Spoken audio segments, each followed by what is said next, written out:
সালামু আলাইকুম। তবে খবরটা শুনে আমার একটু মন খারাপ হয়েছে। আমার কাছে ভাল লাগছিল গতকালকে যখন আমি নিউজটা করছি, তখন আমি যখন শুনলাম যে আপনার মানে এই ঘটনা ঘটেছে, দেন আমার মধ্যে একটা ভাইব আসছিল। কিন্তু পরবর্তী সময় একটু মনটা খারাপ হলো যে এই ঘটনা নাকি ইরান না, ঘটাইছে কি ইসরায়েল।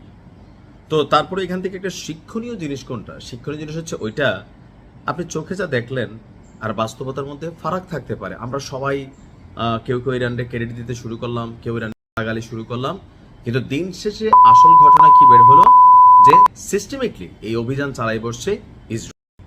সৌদির এখান থেকে শিক্ষণীয় যে যেই ইসরায়েলের সাথে গোপনে সম্পর্ক রাখার জন্য পুরো আরব বিশ্বের সাথে সৌদি বিশ্বাসঘাতকতা করেছে, সেই ইসরায়েলি সুযোগ বুঝা এদেরকে যে কি করবে। কারণ ইসরায়েল গেল বছর একটা মানচিত্র প্রকাশ করেছিল যে গ্রেটার ইসরায়েল।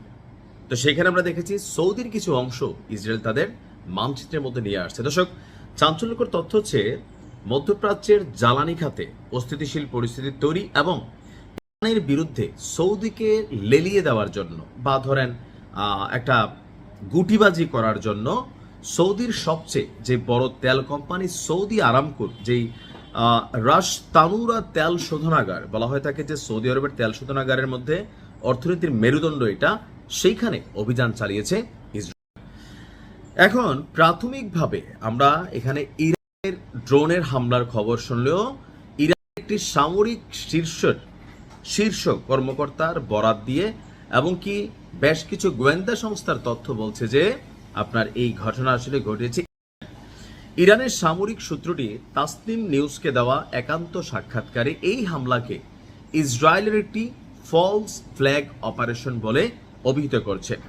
ফলস ফ্ল্যাগ অর্থাৎ হচ্ছে ভুয়া পতাকার নিচে চালানো এই অপারেশনের লক্ষ্য হচ্ছে কি, যে দুইটা মানুষের মধ্যে, দুইটা দেশের মধ্যে সম্পর্ক নষ্ট করার জন্য একটা নীরব গুটিবাজি। প্রকৃত হামলাকারীরা হচ্ছে ইসরায়েল নিজেদের পরিচয় গোপন রেখে আপনার এমন একটি ঘটনা ঘটিয়েছে যা দেখে মনে হয়েছে যে এটি ইরান চালিয়েছে। এই কৌশলের মাধ্যমে তারা আঞ্চলিক দেশগুলোর অর্থাৎ মধ্যপ্রাচ্যের দেশগুলোর দৃষ্টি আকর্ষণ এবং ইরানের বিরুদ্ধে তারা একটা ন্যারেটিভ তৈরির চেষ্টা চালাচ্ছে এবং কি নিজেরা ঘটনা ঘটিয়ে সেই অপরাধের দায় ইরানের ঘাড়ে চাপিয়ে দিচ্ছে। তো সূত্রটি আরো স্পষ্টভাবে বলছে যে ইরান এর আগেও একাধিকবার ঘোষণা দিয়েছে যে তারা এই অঞ্চলে অবস্থিত মার্কিন এবং ইসরায়েলি সম্পদ এবং স্থাপনাগুলোকে লক্ষ্যবস্তু করবে এবং এখন পর্যন্ত মধ্যপ্রাচ্যের অনেকগুলো দেশে তারা এই লক্ষ্য স্থাপনা হামলা তারা চালাই গেছে।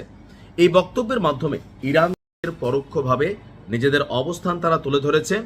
ঘটনার বিবরণে জানানো হয়েছে যে সৌদিও এই বিষয়ে আসলে এখন পর্যন্ত কোনো আনুষ্ঠানিক প্রতিক্রিয়া জানায় নাই। তবে আমরা যেহেতু ভাবছি প্রথমে ঘটাইছে, সবাই নিশ্চয়ই এরকমই ভাবছে যে ঘটাইছে।